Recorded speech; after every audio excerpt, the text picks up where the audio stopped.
Welcome to the Finest Hour, a place where we celebrate the moments that define success.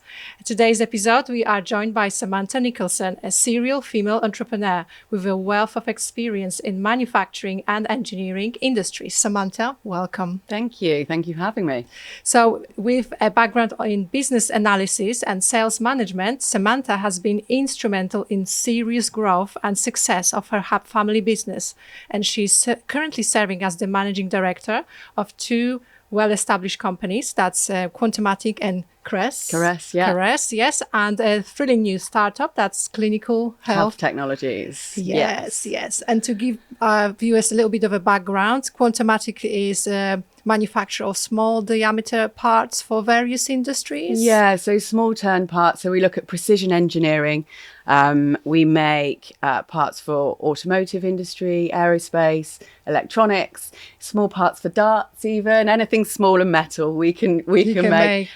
And then complementing our sister company, stud earrings. We make stud earrings as well. So and then that's Caress, yeah? Caress, yes. Yeah. So these two companies have been going for decades, should we say? So, and we do a lot of export in those companies. So exporting out to Asia and Africa and the Middle East, and of course in the UK dealing with jewelers, beauty salons, and anyone that will pierce ears, basically. Yes. So we carry out the full manufacturing, training area of that business. So it's really sort of from start to finish, from the manufacturing it to the end sales. And then we also got the thrilling new startup, which is Clinical Health Technologies. So that's life sciences company. Yeah. So we started this company in 2016. And have had really, really great inroads. And actually the reason that we got into this technology in the first place is looking for better aftercare for piercing. So something that would help the natural healing process. So it complemented Caress. But actually when we started looking at this technology, the opportunity for it was vast.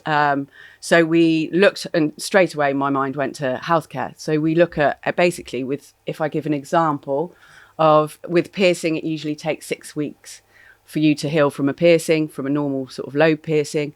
With our aftercare product, it halves that to 3 weeks. But then if you apply that to any other application, even sort of chronic leg ulcers and things like that really helps with the natural healing process. So it creates the perfect environment, very clean. It's a strong antimicrobial, but it's also skin safe. So we launched in aesthetics. We're working with plastic surgery at the moment. We have launched in podiatry for foot care, dental, mouthwash. We do some own label products as well. And then, of course, with piercing and also tattoos. Tattoo aftercare is it has a really, really, really good impact for healing process. So I wanted to go a little bit back, if that's okay. Yeah. Because there's a lot. I went off on a tangent. Yes, there is a lot to unpack, and because you took over as a managing director of the CQC Group, the three companies, in 2019. Yes. However, before that, what was your journey to actually getting to that point, which I would say, with everything that happened afterwards, was your finest hour moment? So just tell us a little bit about the journey to get there. Yeah, so I joined the family business. I sort of wanted to rebellious and wanted to make my own path first. But I joined my father's business in 2011, and really learned on the job there. I've got a background before that in business analysis and sales management, as you said. Yes, it was a software that you was involved in. Yeah, mainly software, so processing. Software. So when we'll touch on automation and in a bit, but I'd been dealing with that sort of before I joined my father.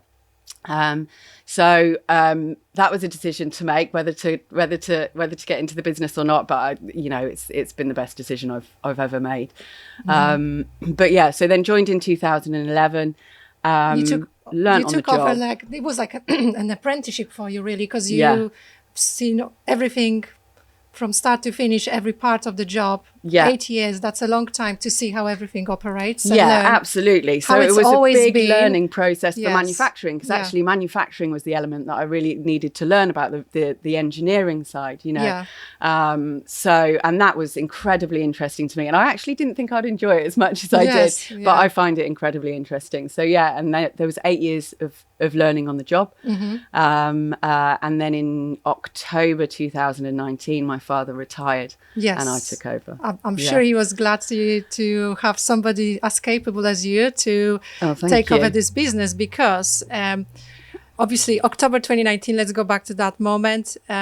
Pretty much 6 months later, there is a global pandemic. Mm-hmm. Yeah, something nobody Yeah. ever could predict, obviously.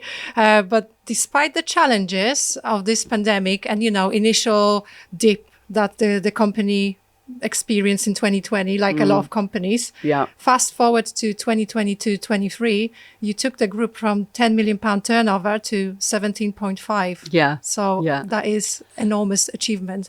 So can you share a little bit about that period in your career, including what you did, why and how this happened? Yeah. So, God, it was something that no one knew it was coming today. And it was challenging for sure. It was something that I certainly wasn't expecting.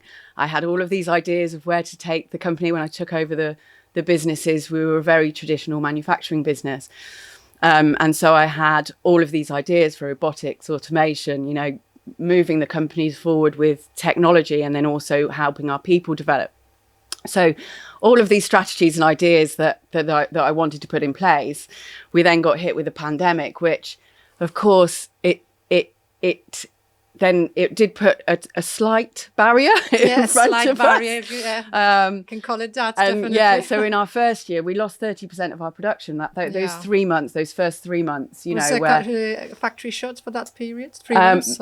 Mostly, although clinical health technologies, because we had, and another thing that I'm, incredibly proud of, because we had the antimicrobial solution that we're working with, the technology, we were able to then, and I donated to a lot of care homes, to a lot of, people that were struggling at that time to get some sanitizing protection and things like that. So that enabled us to carry on with clinical health technologies, but it very much impacted Caress and Quantumatic, because the whole world shut down for 3 months. It wasn't just the UK. So what was your mindset, and sort of what were the challenges at the time, and how did you push through it? So it was really to ensure, first of all, we were keeping the people that work with us safe, and comfortable, and making sure that they were okay with working, protecting the most vulnerable. So that all really sounds so easy, but when it wasn't. There's like a lot that. of moving parts. There's a lot of moving parts, but and then the other really was obviously to keep the businesses buoyant, to make sure that we were okay financially, that we could carry on, because at the end of the day, if you can't do that, then no one's going to have a job, So it really was a case of managing those two elements. But we were fortunate that our customers, as soon as we were open again, we were up to full steam production. So we were very fortunate in that, although things slowed down a little bit, and obviously we were impacted greatly in that first 3 months. When we started getting back up and running again, you still have to protect the most vulnerable. So if it was okay for them to work, but we put procedures into place, and obviously put all the safety guards into place, as everybody had to, or hopefully did. Yes. And we were just spraying everything. Spraying everything with our product. Yeah, we were just spraying everything down, and we were fortunate that we didn't have any too much complication. At the same time, you were pushing for all the changes, the massive changes that fueled the growth of the company. So what did you do? How did you manage to not panic like a lot of people and companies did, just stay laser focused on delivery of this growth? And it really was just staying focused on the goal. I knew that what we were doing was going to make huge improvement for pushing our technology forward, making us more efficient, our quality procedures much more robust, having the technology to speak from machines to our computer software. So we run 80 schematics in Quantomatic, and they run 24/7, so they're on lights out.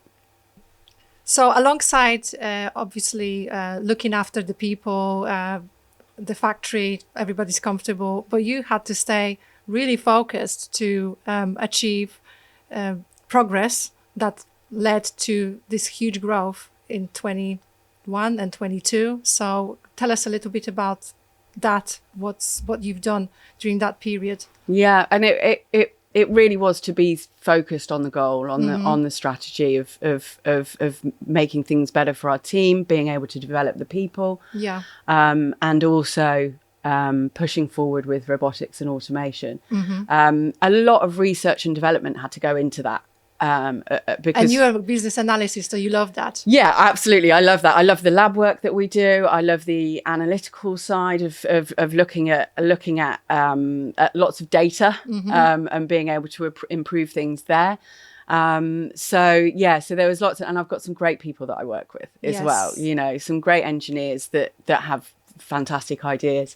So it's about listening to the people that I work with, listening to their capabilities, their specialities, listening to their ideas, having, of course, following my strategy and just focusing on the end goal, really. Because that strategy was there from the beginning when you took over. It was just set back a little by the pandemic, but you just continue to implement what you observed could be improved during your apprenticeship years with the company and just went with it completely. Absolutely. And we have some really highly skilled engineers that we work with, and it was a point of fostering that information as well, because we had another challenge, that we had an aging workforce, so people that had a lot of knowledge and a lot of skill were getting near to retirement age. And we've been very fortunate that we are sort of a big family, really, especially with the engineers that have been working for us for decades. Yes. And it's a case of being able to get their knowledge into a system that can help the newer engineers get trained up to get their skill level up, and implementing skills matrix, and so there was lots of moving parts into looking at people and then advancing the technology as well. So looking back at that period, is there anything you would have done different, you think, during the pandemic when it hit? And that's I think we spoke about that, and you did tell me, and I think I know what you're going to say. That's a very difficult question. What did I say? What did I say? Well, you said that you would be quicker making decisions, and I think trust your judgment. Your gut. Trust your instinct. Because that would probably would speed you up even more. With, like anything. Yeah, absolutely. I think hesitating on things that are right, but because obviously there's a lot happening in the world, and there has been since the pandemic started, and then like a cascade of other things since. That's right. I would certainly be quicker to act and trust my instincts to move forward and push things forward. I think you have been quick anyway. If you was even faster, where would we be today? Can you imagine? So what did you learn during that time leading the company through the global pandemic? It's really such an unusual time to take over and actually grow. So how has this experience impacted your career since? That's a difficult question as well. So I think the synergy between departments is really important. So because we have 3 different companies and we have departments within those companies, to actually get everybody together and get that synergy and make everybody aware of what's happening and get people to work together. I think that's been pivotal in pushing forward, and that's something again that I've probably learned along the way. I think because we've grown and expanded so much, it was something that could have been done quicker, possibly, possibly. But something that was pivotal in pushing things forward is getting everybody together, and working together. Getting things quicker. I'm thinking of all the robots and automation you've put in the factory. That was a huge part of the success and the growth we've seen. Is that right? Yeah, and we're only at the beginning. Yeah, as well. We've only just started. We spent a good year doing a lot of R&D because we do very small parts, very small, up to a maximum 20 mil diameter. But actually, when you're talking about stud earrings, they're small. And you talk about the stones that go in those stud earrings, they're even smaller. So when you're talking about quality checks, yes, everything needs to match. And it's high quantity, yes. It's something that has a huge impact, and we've already seen, a good ROI. But we're right at the beginning. There's still lots to do. Yes, it's exciting. I'm really excited to actually talk to you about this journey. Because you've also had a baby in that time. Global pandemic, new company. Yes, this amazing growth, all the projects. So it's really something I admire. Thank Samantha. you. Thank you. From the bottom of my heart. Thanks so much. Congratulations. Yeah, I appreciate that. Thank you. Fantastic. And it's a question I want to ask to all of our guests. If you was to give an advice to your younger self, or anyone just starting their career, what would it be? Listen to the people around you. Okay. Trust your gut. So you better surround yourself with good people first. Don't listen to the wrong people. Don't listen to the wrong people. No. Surround yourself with good people. Get people together, and trust your gut. Move forward. Fantastic, because you have been surrounded by a fantastic team. Yeah. I think your husband is also working for the company. Yeah, he is. He heads up production and operations. Yes. Yeah. So that's a great relationship. Yeah, and I've got a good support Yes. network with my father as well. You know, if for maternity, because I did take some maternity leave, not much, but not some. much. I think it was fractional maternity. I don't think I ever met anybody who took maternity as short as yours. So, but I'm tough. fortunate to have family support around me as well. You've done well. Yeah. And finally, could you tell me who do you admire most in the industry or business and world, and why, so we can get a little bit of idea of where you take your inspiration from? So not one person. A lot of people, a lot of different sorts of people. I listen to very interesting podcasts, and especially having a baby, when you're sat there in silence holding the baby, I listen to a lot of podcasts and take a lot of inspiration from a lot of different people.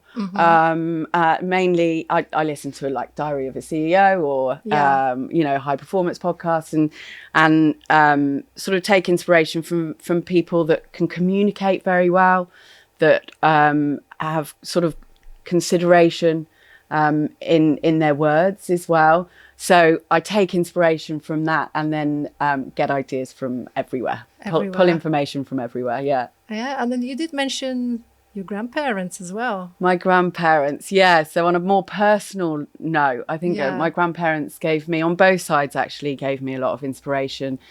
They're very interesting characters. Yeah. My grandmother, Nana, we called her. Yeah. She ran a post office for all of her adult life. She got on a horse and delivered the post in the war, and she pushed forward, managed a shop. Yes. So great female role model for you. Really good female role model. So you can get it all done. Yeah, absolutely. Yeah. And on the other side, I had my grandpa. He was constantly seeking adventure. I mean, he was a pilot himself, but he was constantly, I remember him and his brother always going off and just having a love for life. Yes. Trying new things. And I think my great uncle was on record to be one of the oldest people to do an IT course. Right. I think he was in his 70s or something when IT just sort of started coming about. So yeah, they are certainly inspirational, and their sort of work ethic and their way of looking at life has certainly sort of gone down the generation. Yeah, so you can take inspiration from people in your own family. As you said, podcasts. There's many places where you can get inspired. Yeah, And hopefully absolutely. this Finest Hour podcast will also be a place where you guys can get inspired. And so Samantha, it's actually time to say goodbye. But I think the lessons that we learned from you today will stay with us. And your journey as the entrepreneur and the success you have achieved by implementing automation to increase efficiency while balancing the role of the new mother, all during global pandemic, it really serves an inspiration for me, and I'm sure for other people as well who listen to this podcast today. Thank you. So I truly appreciate you sharing this with me today and the insights. And thank you very much for joining us on the Finest Hour today. Thanks for inviting me. Brilliant. And until next time, keep reaching for your own success and continue to inspire others. Thank you.